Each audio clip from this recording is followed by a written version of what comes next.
দেখো দুপুরের রান্না বান্না নিয়ে চলে এসেছি। কি রান্না করছি না করছি তো পুরো ভিডিওটি দেখতে থাকো। সো হ্যালো এভরিওয়ান, কেমন আছো তোমরা সকলে? তো দেখো বাবাইকে সকালবেলা তোমাদের দাদাভাই বাড়িতে ছিল না, তার জন্য আমাকেই বাবাইকে নিয়ে স্কুলে যেতে হয়েছিল, তার জন্য ভিডিও করার সময় হয়ে ওঠেনি। তো দেখো বাবাইকে স্কুল থেকে নিয়ে এসেছি আর বাজার থেকেও মাছ কিনে নিয়ে এসেছি। দেখো এখন মাছের ঝাল করব, তো তার জন্য দেখো সমস্ত জোগাড়পাতি করে নিয়েছি। দেখো সরু সরু করে আলু কেটে নিয়েছি এবং পেঁয়াজ বেটে নিয়েছি।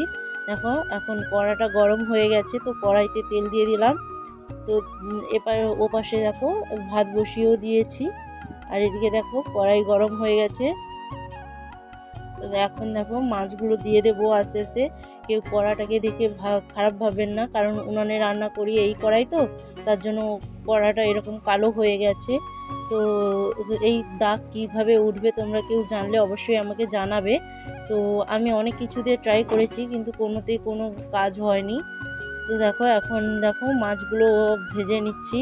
আর এটা তো ভোলা মাছ, তো কড়া ভালো করে গরম হয়ে গেলেই মাছগুলো দিতে হবে, না হলে তো কড়া দিতে লেগে যাবে। দেখো এখন মাছগুলো অন্য পাশ ভাজা হয়ে গেছে, তো আর অন্য পাশ করে দিয়ে লৌটি দিয়েছি। দেখো আজকে বানাবো মাছের ঝাল খুবই সিম্পলভাবে। তো তোমরা কে কে এইভাবে আমার মতো মাছের ঝাল বানাও তো অবশ্যই জানাবে, বা তোমাদের কোনো রেসিপি থাকলে মাছের ঝাল বানানোর সেটা কমেন্টে জানাবে। আমিও সেইভাবে ট্রাই করতে পারবো, তাহলে চেষ্টা করতে পারবো। তো দেখো আলুগুলো, তারপর সমস্ত মাছ ভাজা হয়ে গেছে। এখন দেখো আলুগুলো ভেজে নিচ্ছি একটু নুন হলুদ দিয়ে। আর এদিকে দেখো বাবাই দুপুরবেলা খুবই বদমাশি করতেছে, জল ঘাঁটতিছে, তার জন্য দেখো বাবাইকে এখন আমি কোলে নিয়ে রান্না করছি। আর এইদিকে দেখো বাবাইকে বলছি, বাবাই তুমি একটু ভিডিওতে কথা বলো তো। পাপা তো কথাই বলছে না, এদিকে মুচকি মুচকি হাসি করছে।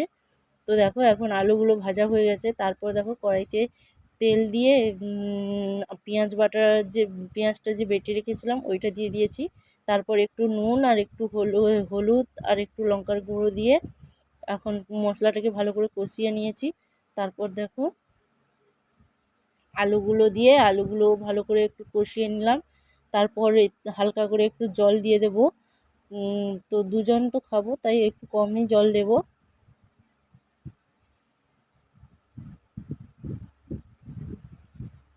তারপর দেখো ঝোলটা একটু ফুটে গেলেই মাছ দিয়ে দেব। তো দেখো প্রথমে বাবাইয়ের মাছ ভেজে রাখা মাছটাও দিয়ে দিয়েছিলাম ভুল করে।